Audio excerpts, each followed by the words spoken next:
Okay, g'day viewers and welcome to Bumper to Bumper. Here we are at Motorclassica for 2022. Awesome day, an awesome lot of cars. So sit back, relax and take it all in. Cheers.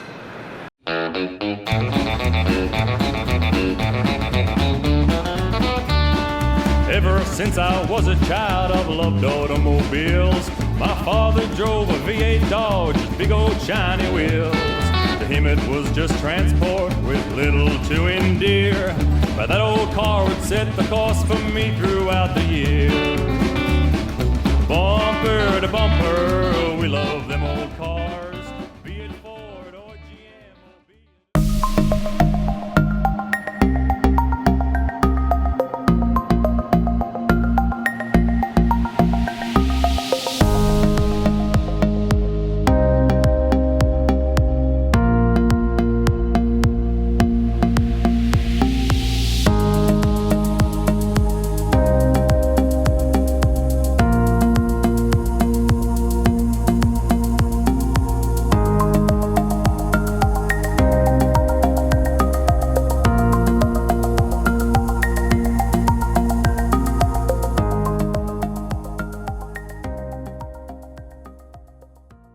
Mark, g'day and welcome to Bumper to Bumper. How you going? Very well, thank you. Good to be here. Yeah, it is good to be here. We're at Motorclassica for 2022.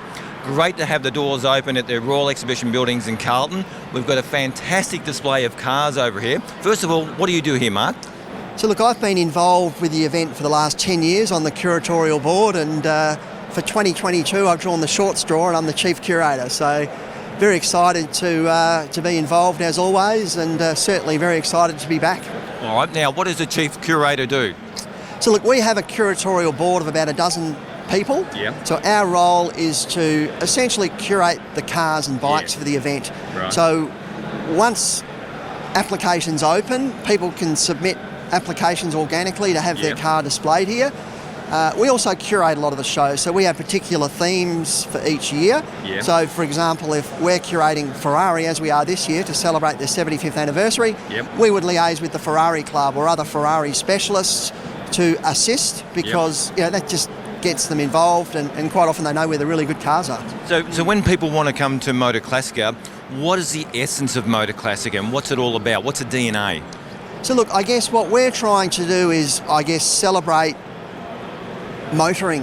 Motoring's become a real lifestyle these days, but initially the event is really focused on, English and European cars. And I think Australia obviously has a strong passion for Australian and American classics, so the event as it's evolved has become really inclusive. So you'll see a really diverse range of classic cars on display here.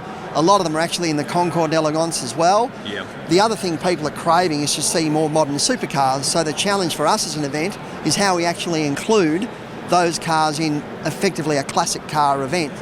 I got to say the variety of cars, especially European cars, is mind-boggling. And even just walking in from the front entrance, I saw that Lobrick have a display on, and their display is just awesome. You know, cars I've never seen before in my life are just sitting out the front there and just looking awesome. And what an entry into Motorclassica to see all the rest of the cars. Yeah, look, I guess our sponsors play a really key part in that, and Lobrick are a major sponsor, and it's good to see them on board again, and it provides a good entree, if you like, into what's inside the building. All right. Now, speaking about what's inside on the building, have you had a chance to have a look around? We're on day 3, Sunday. What's been your eye-opener from your perspective? Look, that's a bit like being asked to choose between your children, really. We have about 140 cars on display here, and they are all magnificent. I think one of the positives out of having a 3-year hiatus is there's been a huge pent-up demand from owners of classic cars, enthusiasts, the motoring public, to be here. So as a result, we've had a massive interest in having cars here. So, typically we might have 150 applications. This year we've had about 350. So the selection process has been really, really difficult. So there's a lot of cars that would be more than worthy to be here, but for curatorial reasons and the balance and mix of the show, aren't here, and look, maybe they come next year. So that's been a real challenge.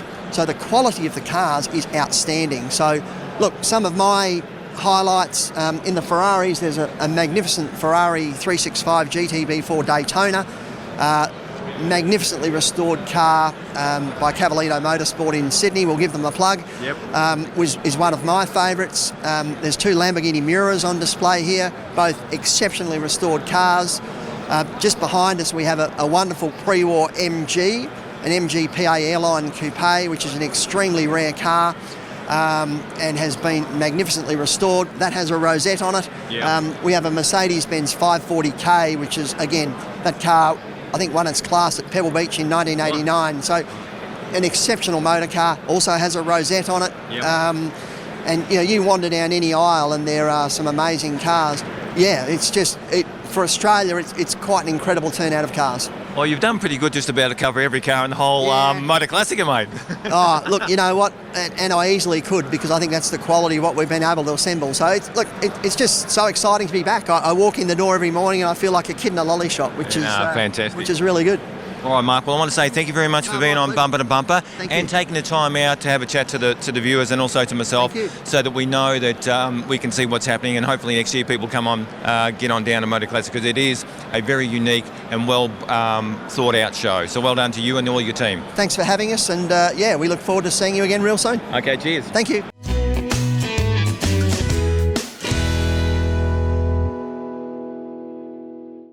Con, g'day and welcome to Bumper to Bumper. How you going? Yeah, good, very good. You?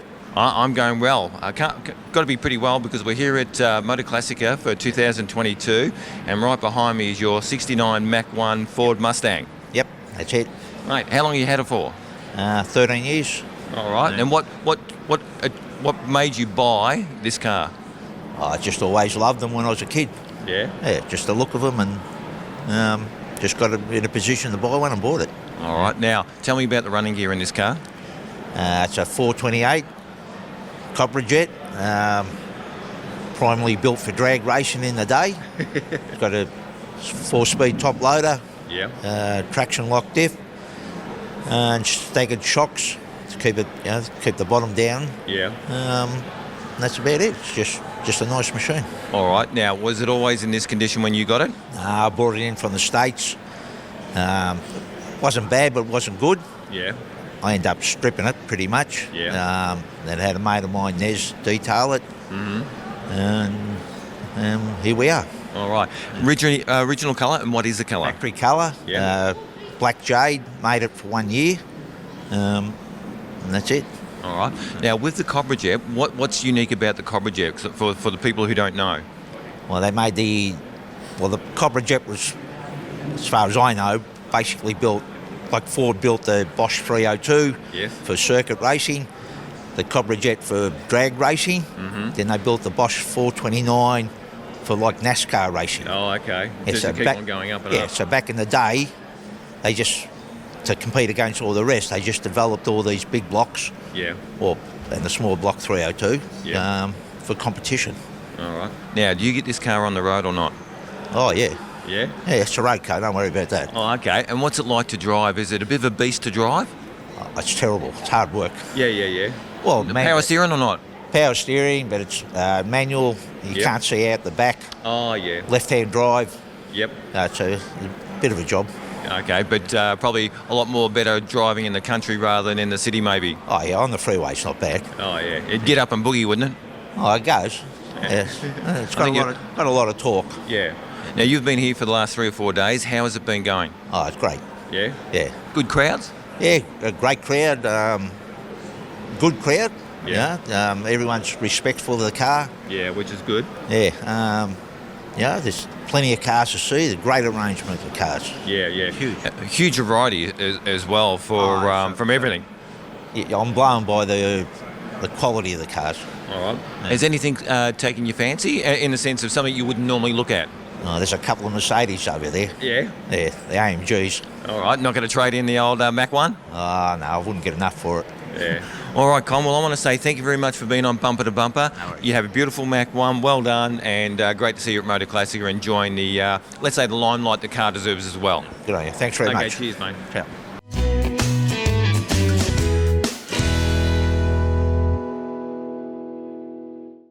Jason, g'day and welcome to Bumper2Bumper. How you going? Yeah, good, Rusty. You? Yep, very good. Now, we go back a few years because Yeah, I know that yep. when I was getting my panel van restored, Yes. you have a business that do decals. We do. And you supply the decals for me. We do. Yes. Right, give it a plug, mate. All right. Stick this automotive decals and stripes.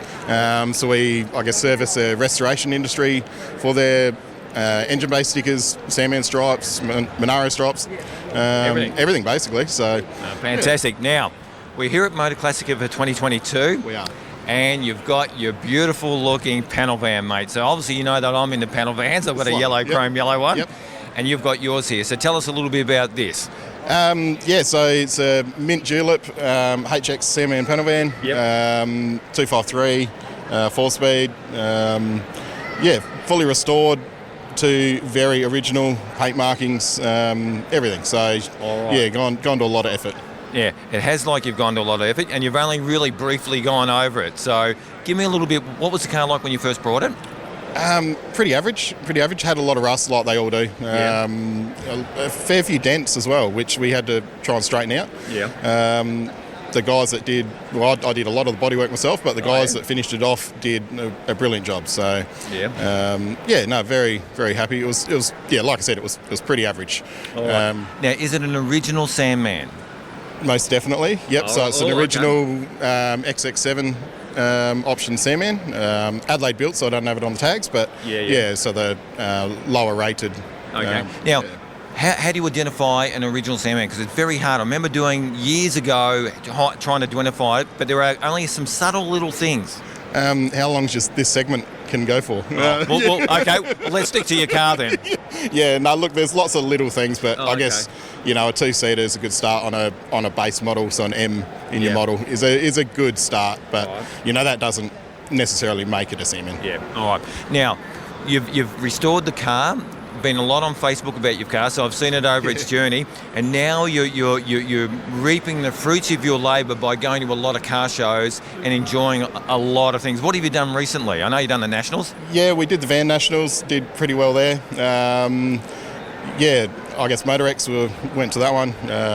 This is probably the cream of the crop that we wanted to try and get into, and we're just stoked to be accepted to it. And why is this the cream of the crop? Because this is Motorclassica, and this is probably all about authenticity of the car, isn't it? And that's what you're going for. Totally, yep. Totally originality and very fussy perfection as original builds. So not necessarily over restored, which a lot of cars are done.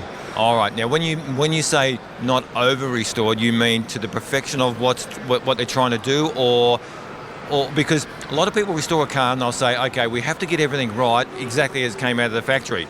But what will happen is the actual factory, there was a whole, thousands of different people working on the car, so there was never consistency. No, there never was, and that's one of the big things. Lines were never perfect. Blackouts always were never done perfect or never done the same. We've got overspray on our engine because that's how they were. So I guess that's right. Now, did you drive the car all the way over from South Australia or not? On a trailer, yeah. No, but you don't think you're going to a show, and it's a big trip. It was a big trip, but it got filthy on the way over. So we hit the rain, we hit all the mud with the trucks, and we got tar down the side. So it cleaned up really well, thankfully. Okay, that's good. And that would have been a labour of love just to get it there. Now, going back to the authenticity side of things, it's a big word, guys. To do that, do you have to be anal about that to be able to get it to that, not that exact, but to go to that level of detail? I think you do a little bit, but I think you have to have a passion for it. You've really got to want to do it because, it's not everyone's cup of tea. We do want to get to a stage where we're driving this as well, but look, it's a lot of work to get all the paint markings, the assembly markings and all those types of things. It takes a lot of research to make sure you've got them in the right spot. All right. Now, how you been enjoying Motorclassica? So we're on day 3 or 4, Sunday, the last day of Motorclassica. How's it been going for you? Brilliant. The quality of cars here is amazing. It's absolutely gobsmacked us. So, and the different cars here is great. You got everything.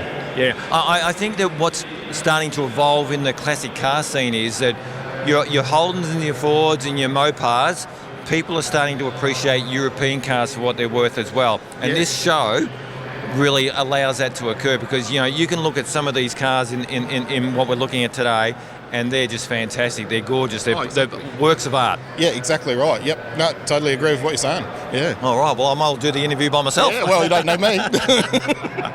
All right, Jason, I want to say thank you very much for being on Bumper to Bumper. Been a pleasure to see you, and well done on the car, because it is a credit to yourself. It is a nice looking pedal van, mate, and I've got a heart for him as well. Yeah.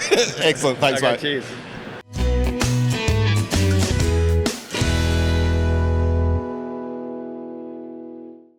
Peter, g'day and welcome to Bumper to Bumper. How you going? Yeah, I'm well, thanks. Well, thanks. Okay, now we're here at Motorclassica for 2022. You've got your 1967 Maserati Sebring. Wow, that's a word and a half. Yeah, no, it is, but it's a pretty wonderful car. They're fairly rare. Maserati has a esteemed tradition in racing and in building classic cars, certainly, and even cars today. I mean, yeah, it's a wonderful Mach and wonderful car. All right, now tell me about this car in particular. What is the drivetrain of this car? It's a rear-wheel drive. It's a six-cylinder inline, 3.7 litre fuel injected. So it's a pretty amazing scenario that back in the 60s they were fuel injecting these cars. Yeah.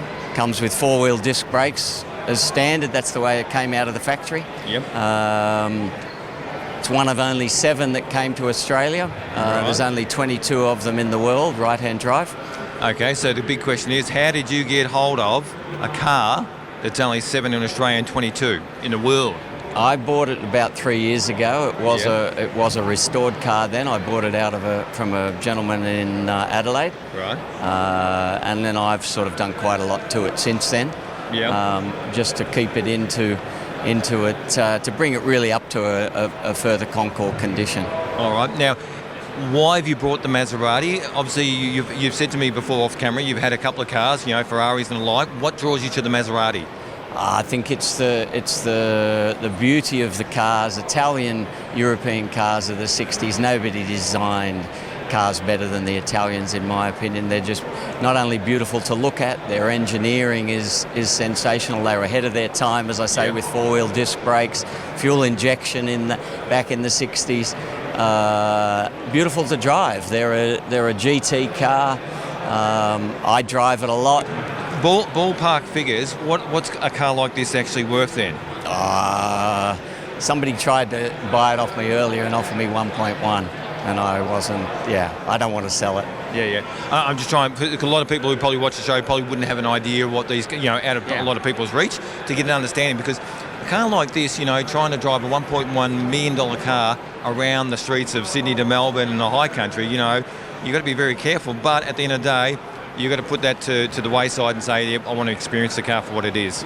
Yeah, I think that's what it is. I mean, if I've invested time and money into a car like that, I don't want to just look at it. I want to enjoy driving as well. It's art, but it's drivable art. Yeah, very good. I love that, because I love cars in garages, but obviously when they're driving, it's better when they're in motion as well. Yeah. Drivable art, and look, I'm an enthusiast driver as well. I like to drive. So. All right. Well, I want to say, Peter, thank you very much for being on Bumper to Bumper. Yeah. And it is a beautiful car. I don't think I've done a Maserati before, so it's great that you've taken the time to talk to me on Bumper to Bumper and showcase your car on the show. So thank you. Okay, cheers.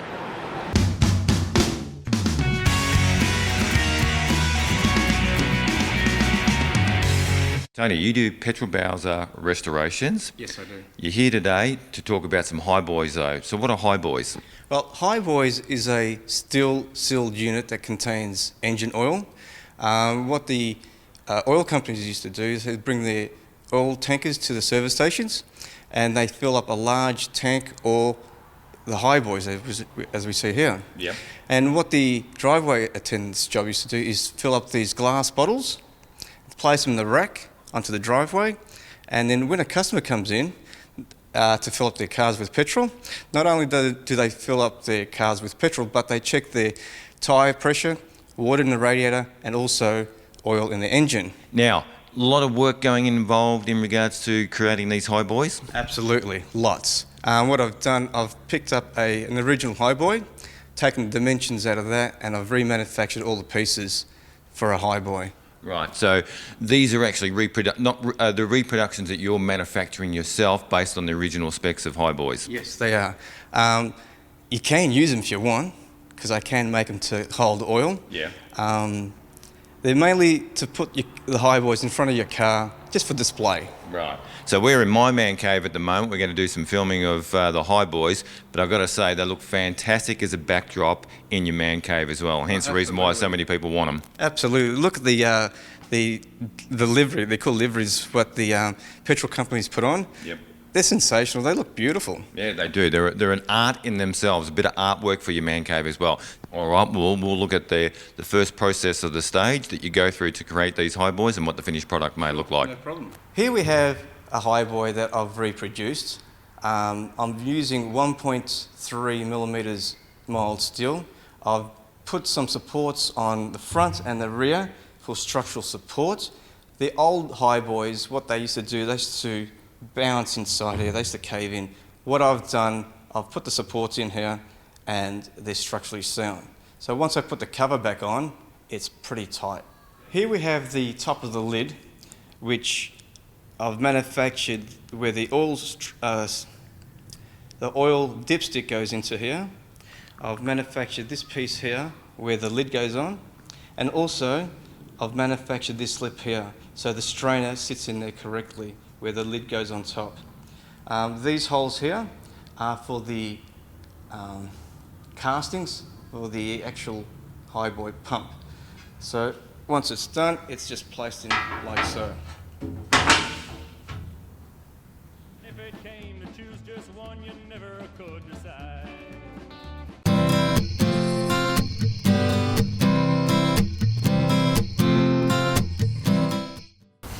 Hey Rusty, Hey Al, do you want to hear Ella's rhyme? love to. Alright. Mary, Mary, quite contrary, how does your engine go so fast? With V8 power and a blower on top, and all 4 carbies in a row. Wow. So folks, from our family to your family, wish you all the very best. And thank you for watching Bumper to Bumper. Deal. So tune into our TV show with Rusty at the wheel. Bumper to bumper, we love them old cars. Be it Ford or GM or be it a Mopar. People, power and passion